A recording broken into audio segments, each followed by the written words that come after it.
the thing that really changed my life is I learned that psychic abilities are real. And if you have not been able to verify that yet, or have an experience that kind of confirmed that for you, highly recommend booking me or another psychic so you can have your mind blown.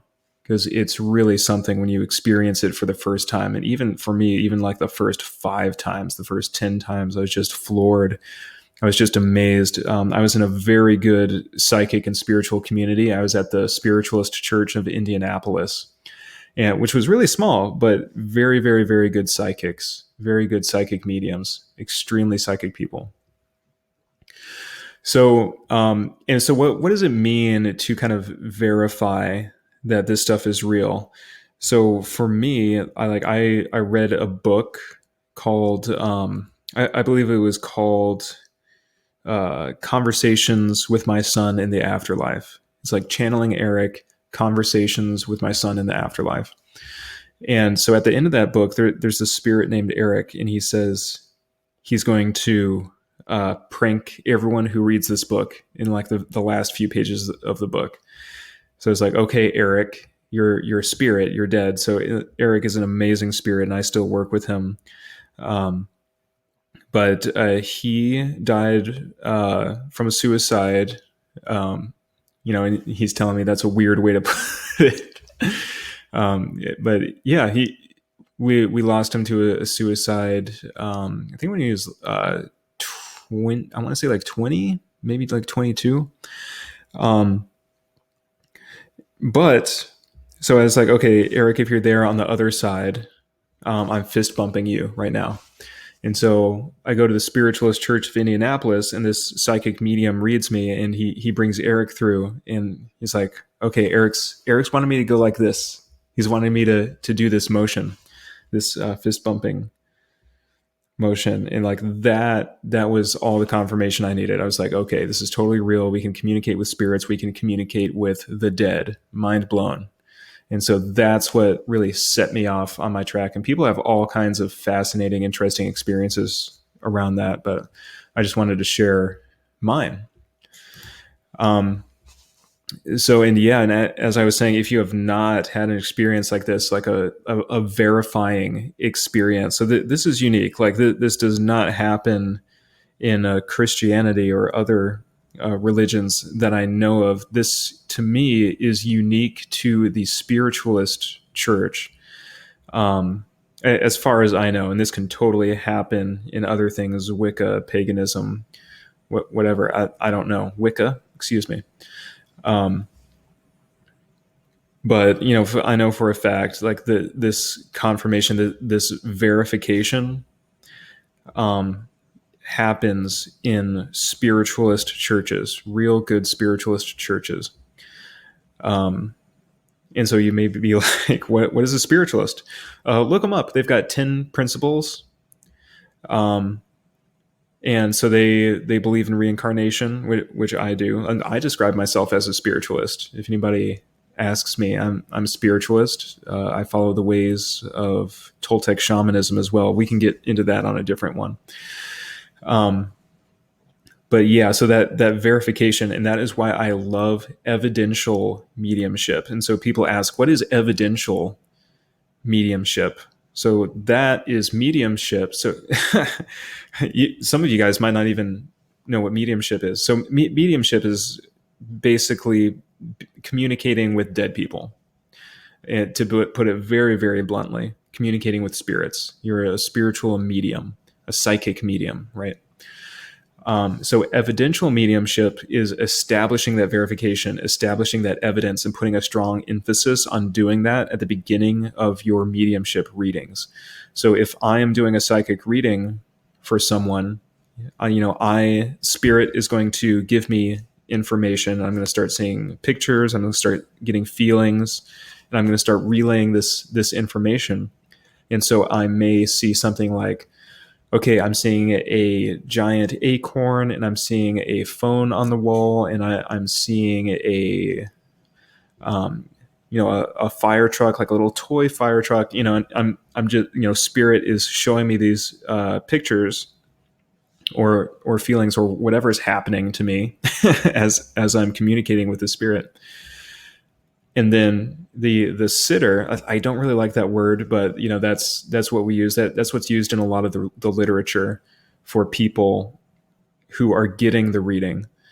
The sitter will say, "Oh my God, that's my son," or "Oh my God, that's my husband," or whatever spirit is communicating from the other side. And like I don't know that. Sometimes I do know that. Sometimes I can pick up.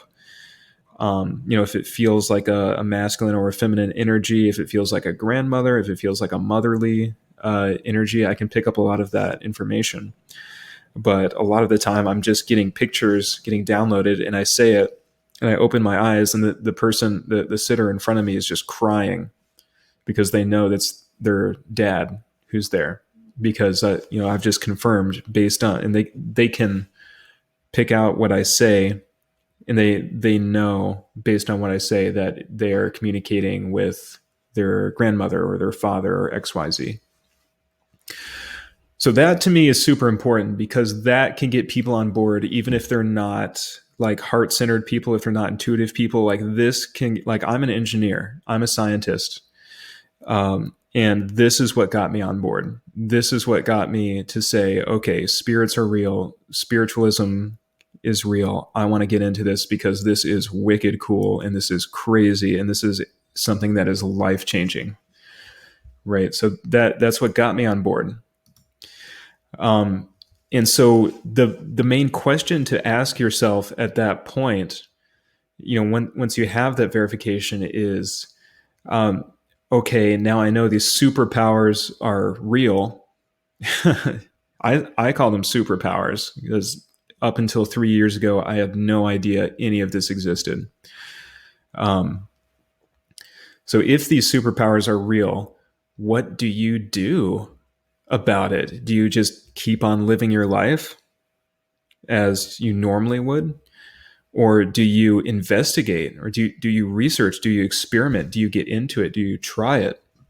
And of course, I wanted to try it. So I researched, I experimented, and I found the fastest way for my abilities to grow and for me to gain confidence in my abilities is to practice, and to practice with different people. Because essentially, what I like to say is you are sitting in your own energy every day.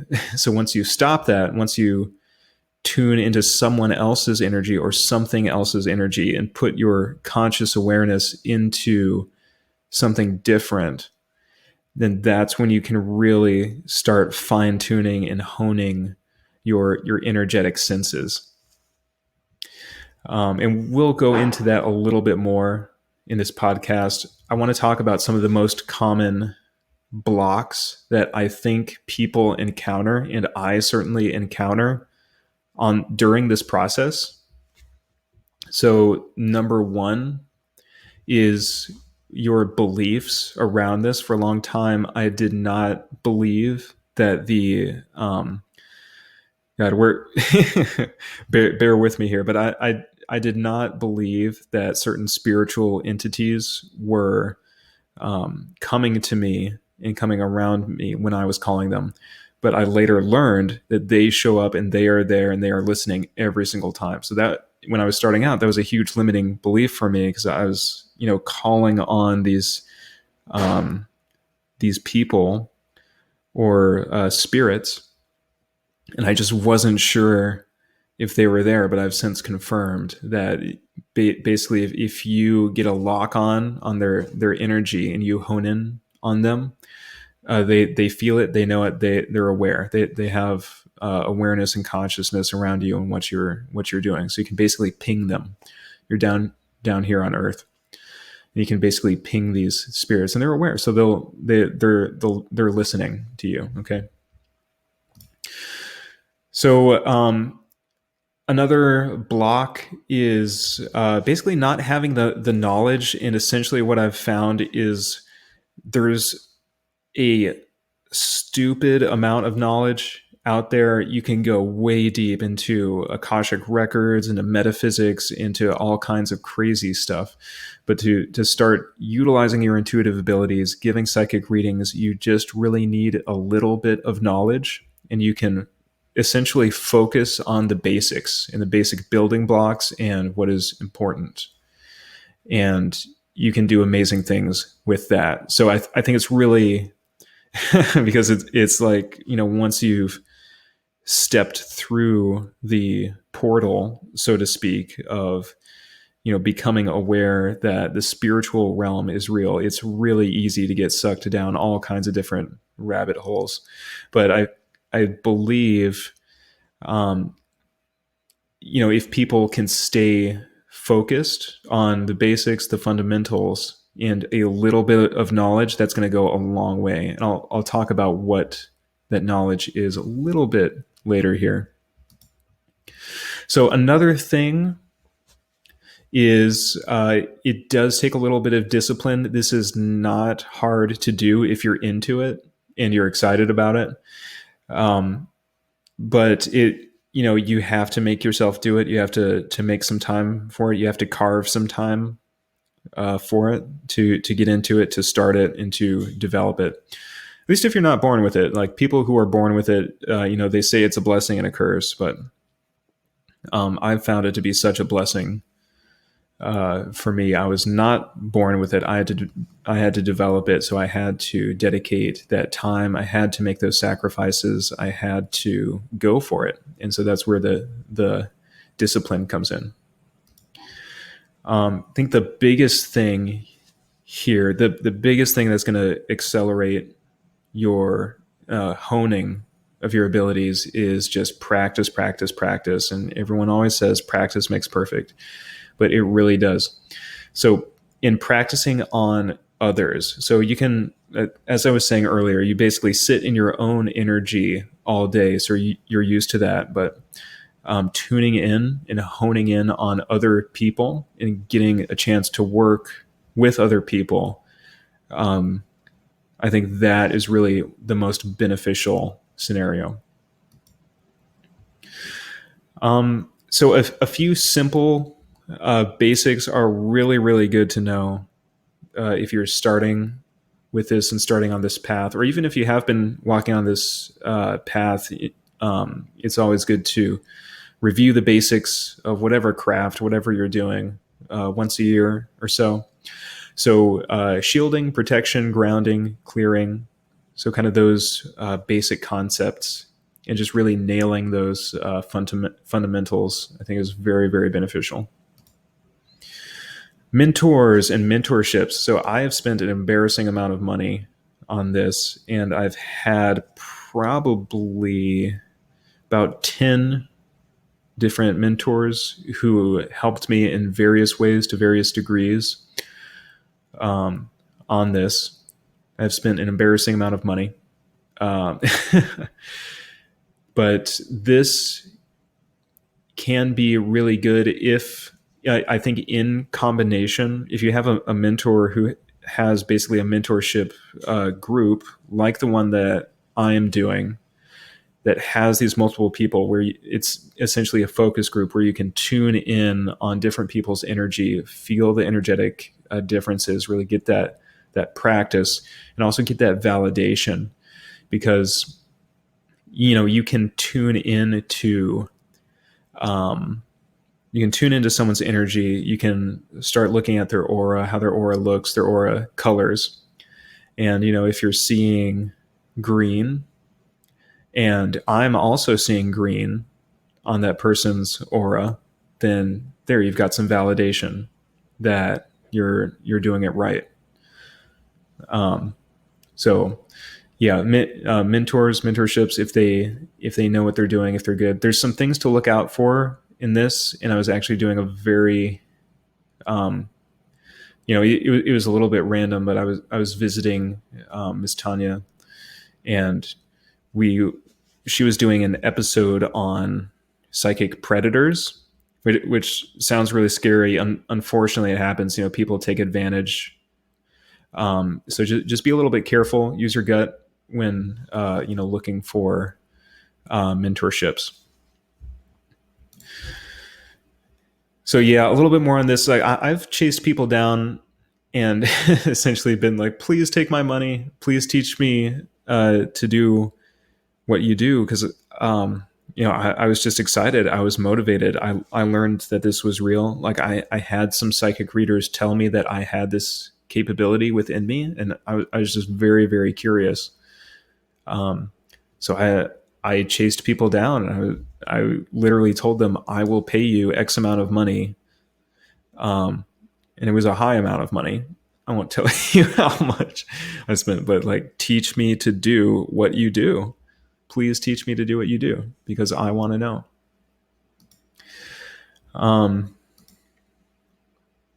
Yeah. So something else I think that's important is, people is fear, and letting go of the fear, because people are afraid they're going to mess up. They're going to give a bad reading. They're going to give an inaccurate reading. They're not going to do it right. And you can go way down that thought trap.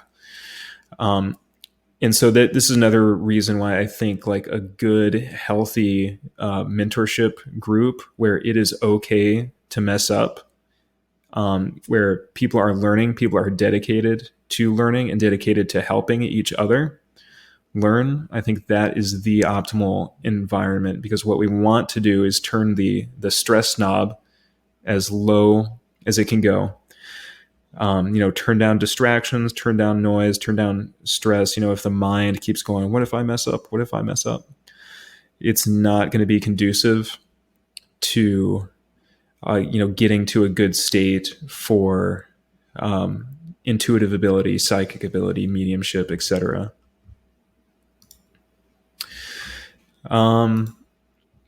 So those are my thoughts on honing intuitive abilities.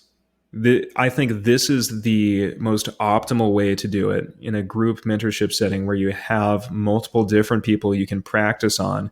You can give readings to them. You can practice seeing aura colors. You can practice doing any kind of readings you want, tarot, tea leaves, palm readings, whatever. But just really having a focus group, nailing the basics, nailing the fundamentals, getting some discipline around those, getting into good spiritual habits and spiritual hygiene, cleansing, shielding, grounding, all of that good stuff.